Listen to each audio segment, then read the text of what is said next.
Aparat TNI dan Polri yang ketahuan tidak netral atau mendukung salah satu paslon di Pilkada 2024 kini dapat disanksi pidana. Loh kok bisa? Seperti apa aturannya? Dan apakah aturan ini akan efektif menindak oknum TNI Polri yang tidak netral di Pilkada 2024? Aturan terbaru mengenai sanksi pidana terhadap TNI Polri yang tidak netral di Pilkada 2024 diputuskan oleh Mahkamah Konstitusi pada 14 November 2024.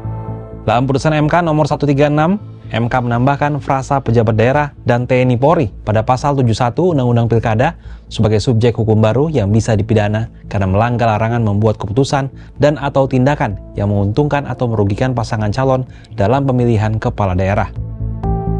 MK memandang penting menambahkan frasa pejabat daerah dan anggota TNI Polri dalam pasal 71 Undang-Undang Pilkada agar sesuai dengan prinsip negara hukum dan menciptakan kepastian hukum yang adil. Atas putusan ini, aparat TNI Polri yang terbukti tidak netral dapat dipidana dengan hukuman maksimal 6 bulan penjara dan denda paling banyak 6 juta rupiah. Lantas apa tindak lanjut dari Badan Pengawas Pemilu terkait putusan MK ini? Ketua Bawaslu RI Rahmat Bagja selesai acara deklarasi kampanye Pilkada Damai di Gedung Bawaslu RI Jakarta Minggu 17 November mengatakan pihaknya sudah menyurati TNI Polri terkait putusan MK terbaru soal netralitas aparat di Pilkada 2024. Namun ia enggan berkomentar banyak mengenai sejauh mana Bawaslu akan membuat aturan turunan sebagai tindak lanjut atas putusan MK itu. Ia menegaskan pihaknya kini masih meninjau isi putusan MK itu. Nanti kita lihat putusan Pilkada nanti kita lihat, putusan MK ya. Oke.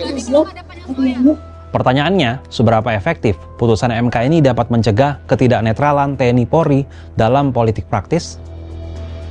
Direktur Eksekutif Demokrasi and Electoral Empowerment Partnership atau DEEP, Neni Nurhayati berharap putusan MK dapat menjadi peringatan dini bagi pejabat daerah dan anggota TNI Polri.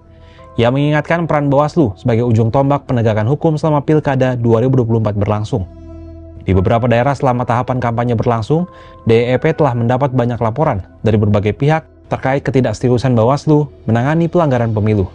Hal ini tentu sangat disayangkan karena bisa mengancam kredibilitas proses pilkada yang tengah berlangsung. Menurut Neni, pengawasan Bawaslu tak cukup hanya memetakan potensi kerawanan serta mengumpulkan data pejabat daerah dan TNI Polri yang tidak netral. Penegakan hukum juga mesti diprioritaskan Bawaslu.